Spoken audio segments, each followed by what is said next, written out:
Now, our previous problem dealt with mean, the mean college algebra final exam score. This problem deals with proportions. So if you were keeping track, this would be a sample problem from section 10.2. A pollster claims that 37% of US citizens believe that Roe v. Wade should be overturned by the Supreme Court. So here's what the claim is.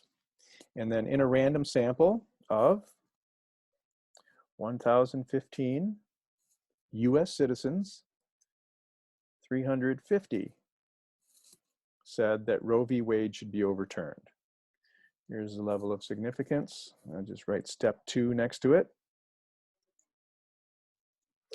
Writing the claims, that's step 1. So write the 2 hypotheses. Go back up to the claim. A pollster claims that 37%. So this is a percentage, and it's qualitative data because what happens, it's a survey, and the survey might ask, do you believe Roe v. Wade should be overturned by the Supreme Court? And the response would be, yes, I do, or no, I don't. So you're going to get a bunch of yes, it should be overturned, or no, it should not be overturned.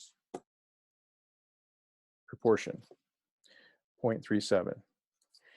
And there's no indication that if it's not 37%, if it would be greater than or less than. So there's no mention of increases, decreases, anything like that in here. So here's an example of the claim being in the null hypothesis. And since there's no mention of less than or greater than in the claim, we're just going to say, we don't know what direction it's going to be, but we think it's going to be different. So it's 37% or it's not 37%. The pollster claimed that it was 37%, and that's why we put it up here. So P equals the proportion of US citizens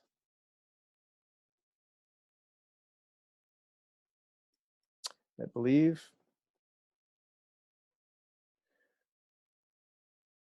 Roe v. Wade should be overturned.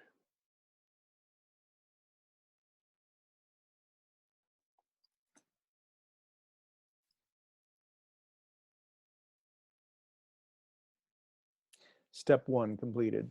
Step 2, level of significance. Step 3. Step 4. And step 5, interpret the decision. Now for this one, if we're going to calculate the test statistic and p-value, I want to go back, and I actually want to do a couple of graphs for you so that you can see how the classical approach works. But the first thing we'll do is we'll calculate the test statistic and the p-value with the calculator. Since this is a proportion, the calculator function that we want to use here is you go to stat, and then you go over to test, and then go down to number 5. This is the hypothesis test for a single proportion. The sampling distribution is the z distribution. So I'm going to enter that one. Notice this is there's a couple of different rows in this function that didn't appear in the confidence interval one. In the confidence interval one, that we had the C level down here. But for the hypothesis test, we're going to get one row that refers to the null hypothesis and then another row that refers to the alternative hypothesis. So in this problem, the number that appears in the null and alternative hypothesis, that is the p0 value. This is a problem about proportions. So that's the one that goes up here, 0.37.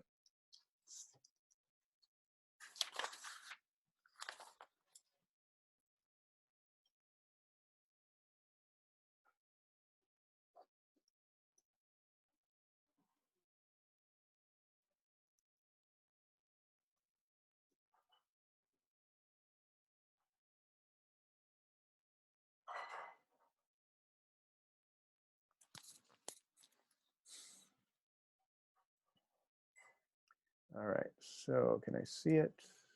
maybe not. Up here, you see the X, number of individuals out of the 1,015. Just make sure that you put these numbers in the right spot. 350, 1015. If the calculator has these two numbers, it can put them together to calculate p hat.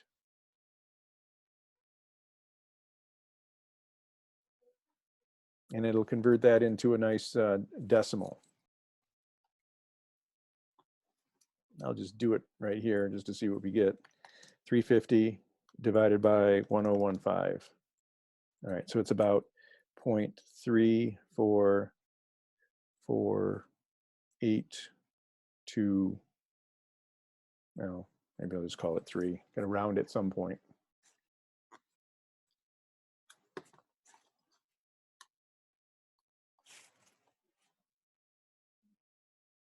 Okay, so 350 and 1015.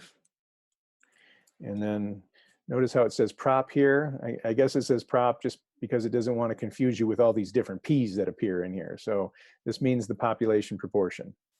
And for us, we're using a two-tailed test. This is the sign that appears in the alternative hypothesis right there.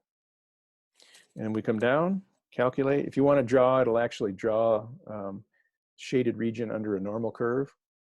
Try that later if you want. And then it comes up and it calculates, again, the first two things. Well, the first thing it does is it shows you the alternative hypothesis. Remember, you're doing a two-tailed test here is what it's trying to tell you.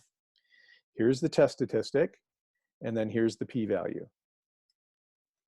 And in case you didn't know, it calculated the sample proportion for us as well. I wrote that number right here.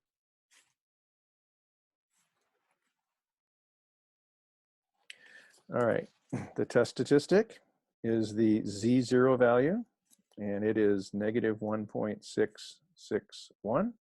And the p-value, also from the output, is 0.0967.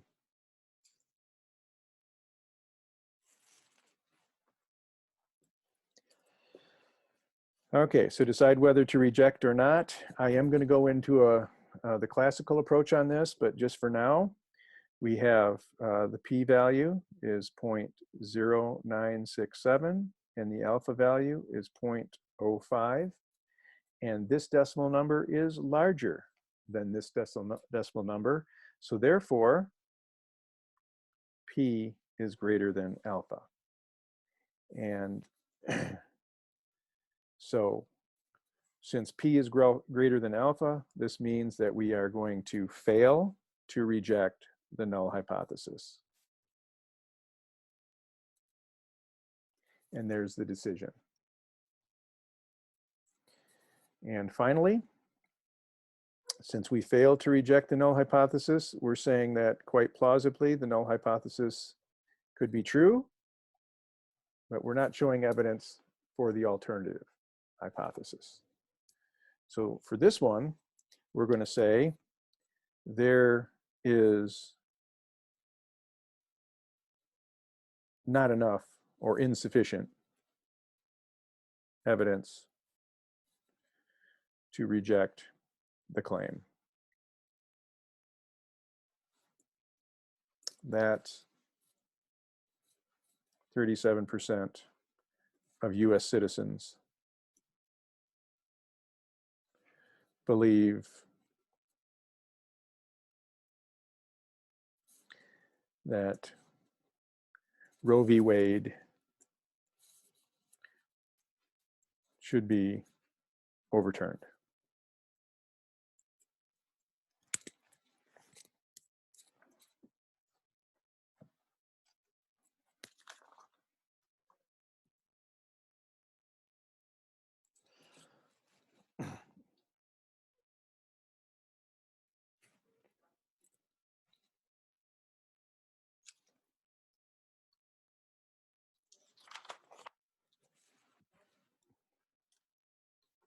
Okay, so while we're here, I am going to calculate the confidence interval using the same data from this problem. and show you how you can use the confidence interval to make the decision. All right, so it's going to, the first thing I'm going to do is I'm going to start with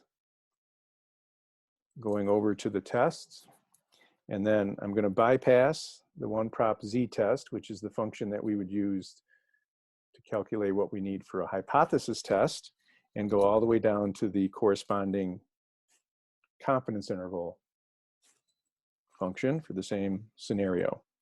Notice it didn't change these numbers. We still have 350 for the x and 1015 for the n.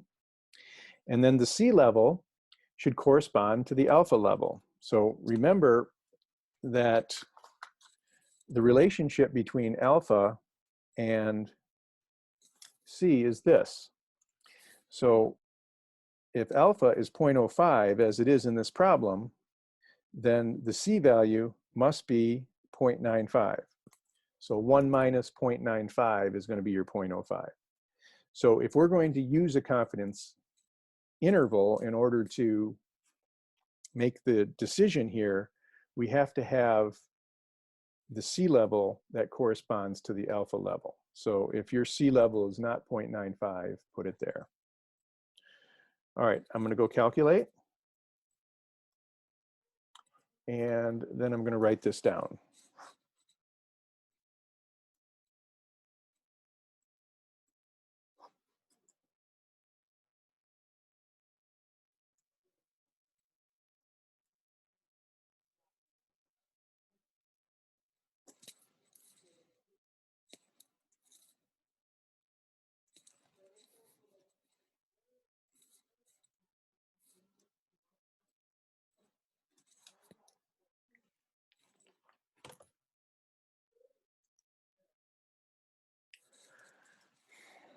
Okay, remember how we would interpret this.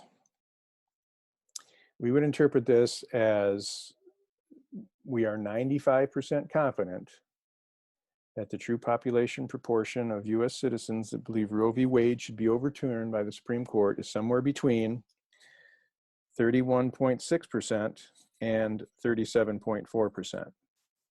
Comes with a pretty good estimate there. Now, the question is, if this is our confidence interval that goes from here to here,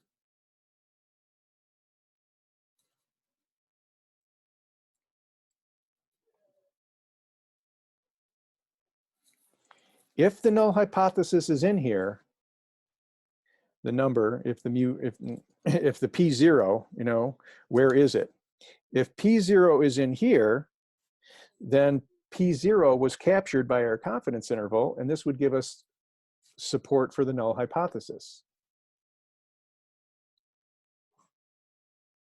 If p0 is not in this interval, let's say it's out here or it's out here, then the confidence interval would tell us to reject the null hypothesis since the population, the hypothesized population proportion is not in here.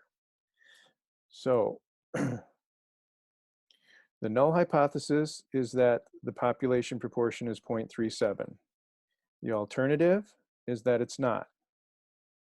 And the question is 0.37 in here? 37% in other words. And the answer is yes, it's about right there, 37%, 0.37. And since our confidence interval captured that population proportion, we're 95% confident that this confidence interval captured the true population proportion, and it did capture what we hypothesized to be the true population proportion. So there's evidence for H0 since 0.37 is in the confidence interval. And if there's evidence for the null hypothesis, that would mean that we wouldn't reject the null hypothesis. And that is precisely the decision we made up here using a different approach. Right. We'll come back to other problems where we use the confidence interval to make the decision.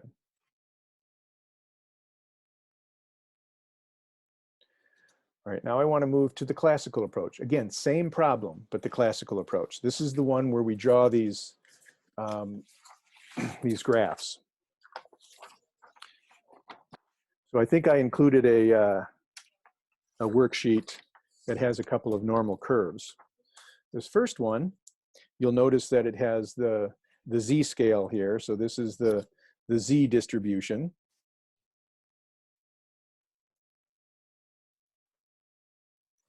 Whereas this one doesn't have a scale down here. This is the sampling distribution for p hat. The hypothesized population proportion is what would go here. So from our last example, we would think that this is 0.37.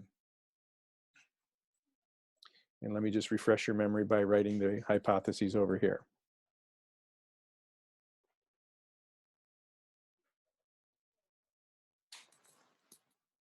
Is this a one-tailed test, two-tailed test?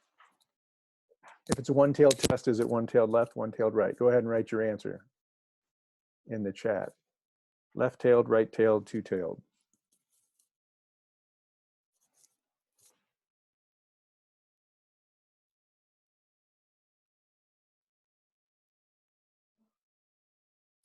Okay, very good. Two-tailed test. So this means that we need area on both the left and the right. The other thing we need to note is that alpha for this problem is 0.025. And we've done, no, sorry, 0.05. So that means we're going to take half of that alpha and put it in one tail, and then take the other half and put it in the other tail.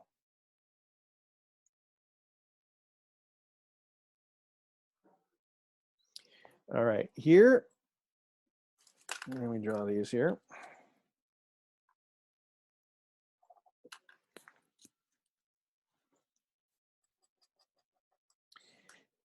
Here we'll put 0.025 there. And then over here, we'll do the same.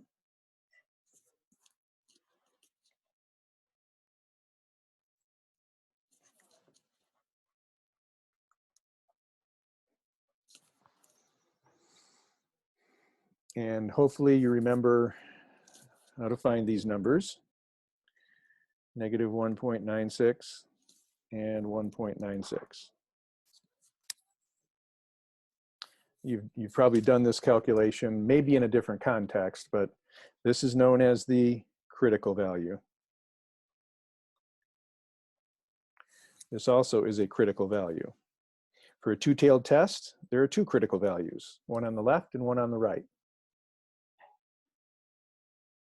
This is our z of alpha over 2 number, z of alpha over 2 that we use in confidence intervals. And remember that this one would be inverse norm. The left area here is 0.025. And this one over here is inverse norm. Well, now the left area is this whole 95% plus the 2.5%. So that's 0.975%. So you're going to get negative 1.96 for this one and positive 1.96 for this one.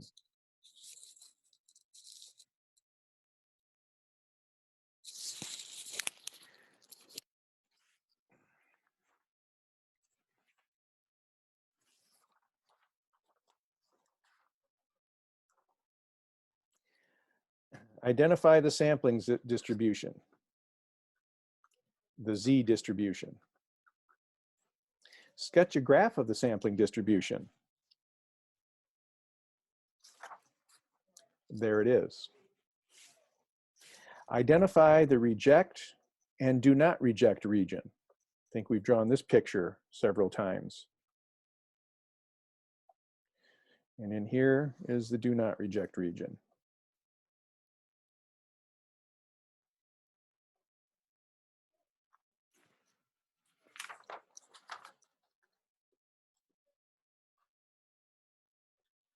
Okay, done that.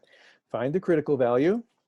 Okay, the critical value was the z of alpha over 2, and I wrote those down, 1.96, and plot the critical values on the graph. There they are. So this is what you need for part B in this problem. All right, now the rest of it. We take our sample and we find the mean is 72.8, and we calculate the test statistic, and we find that that test statistic is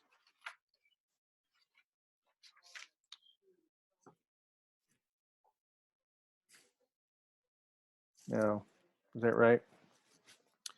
Different problem, right? We find p hat is equal to it's about 3.4483. And we calculate the test statistic, and we find that it's equal to negative 1.661.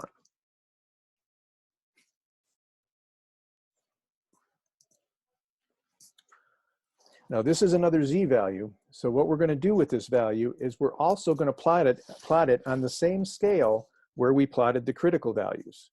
So these are z values, but they're critical values. This is a z value, so it appears on the same z axis, horizontal axis, but it's this number, negative 1. Okay, now we know this is negative 1.96.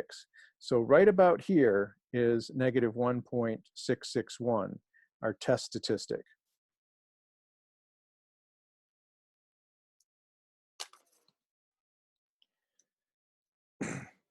Which region did our test statistic fall? Did it fall in the do not reject region, or did it fall in the reject region? Go ahead, you can answer in the chat. Did negative 1.661 fall in the reject region or do not reject region?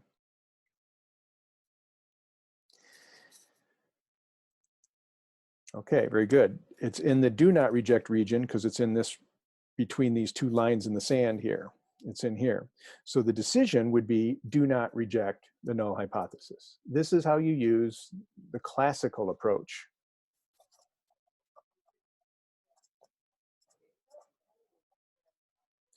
To coming up with the decision of the hypothesis test. So since the critical value falls, or since the test statistic falls in the do not reject region, the decision is do not reject. And so no matter what method you use, in this case, we show support for the null hypothesis, so we do not reject. Here, the p-value is greater than alpha, so we do not reject. Or the classical approach, the test statistic falls in the do not reject region, so we do not reject. All three of these tests have to confirm the same thing. But you only need to use one in any one particular test. The confidence interval approach is a good one to use if you have a two-tailed test like this one. All right, I want to draw, just so there's no confusion, I want to draw one more picture. And this picture is pretty much parallels the one up here. In fact, I'm just going to extend these lines down here.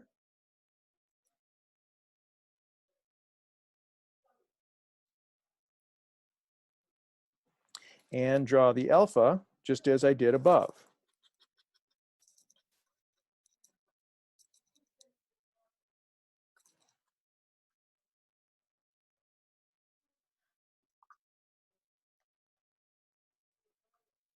So the only thing that's going to be different in the graph down under is that the horizontal scale I'm going to use is going to be the p-hat scale instead of the z-scale.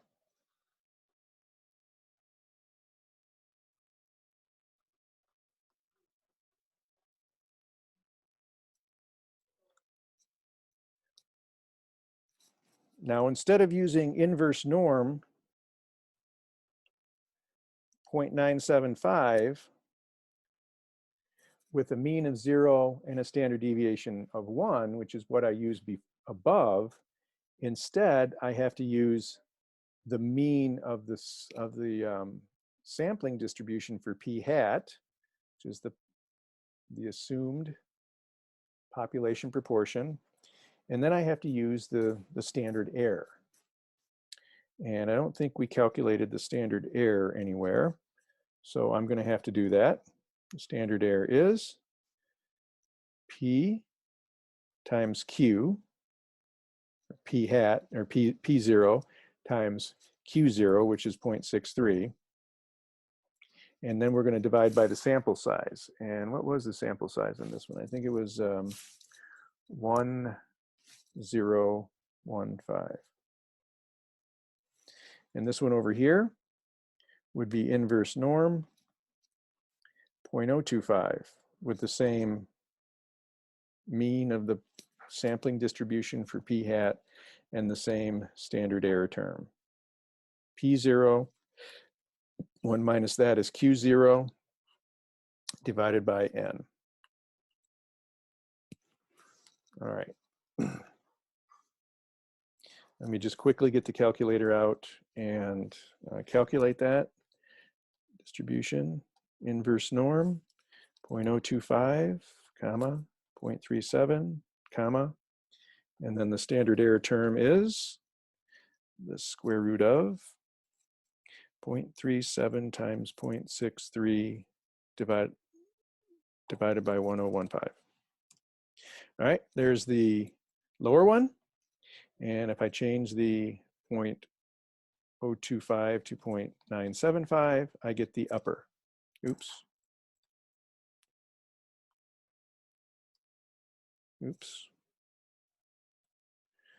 What's going on here? Oh, that's a comma. 0.37. So this one here is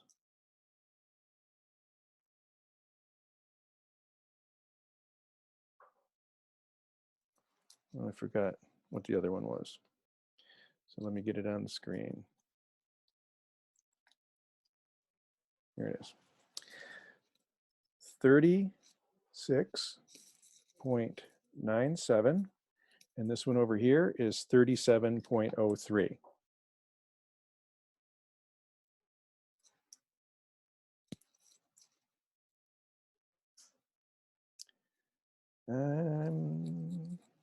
Mean and oh gosh. Okay, sorry about that. I know we're to the end of the time, but I forgot my decimal point here, so this doesn't make any sense to me. So there's that one. And there's that one. Okay, so 34.0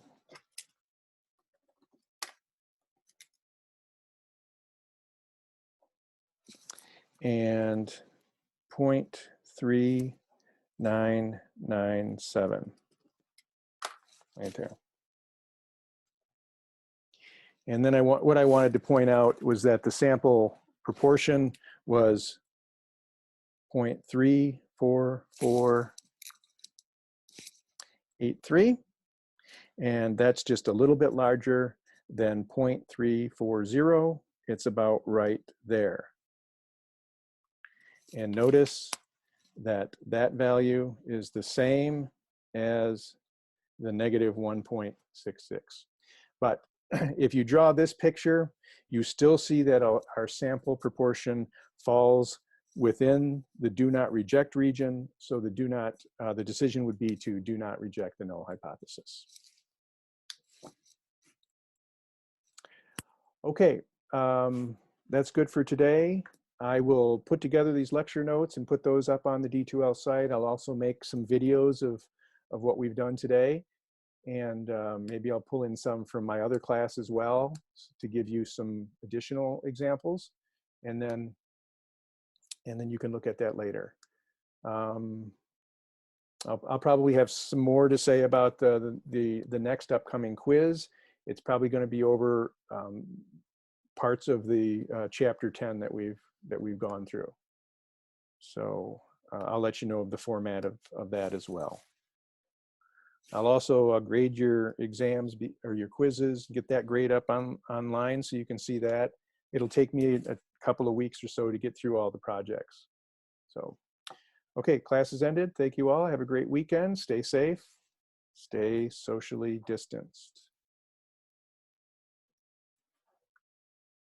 I will stay on for a couple of minutes in case you have any questions. If you have questions, just go ahead. Okay, I see Emily. On the classical approach, what function found the test statistic? It turns out that you can either do it by hand or you can do it by calculator. So the same calculator function that you find to get the test statistic using the p-value approach, use that same function, 1 prop z test. The only other thing you could do would be to calculate it by hand. So for example,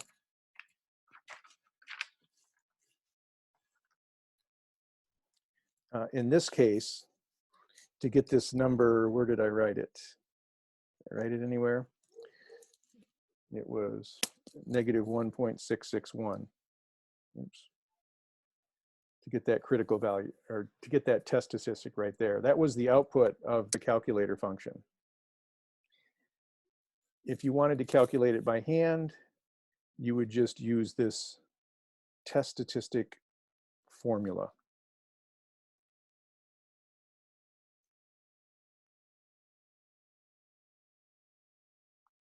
So you could do it by hand, type in our sample, oops, it's got to be p hat.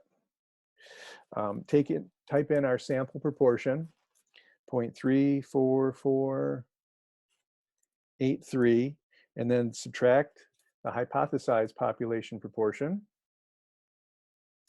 And that is 0.37.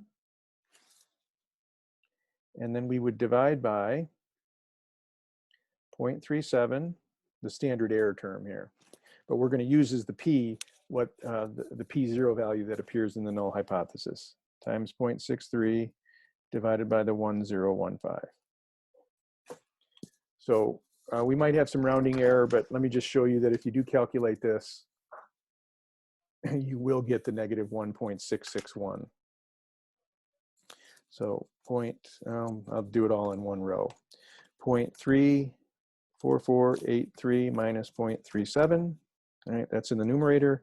And then we're going to divide by the square root of 0.37 times 0.63.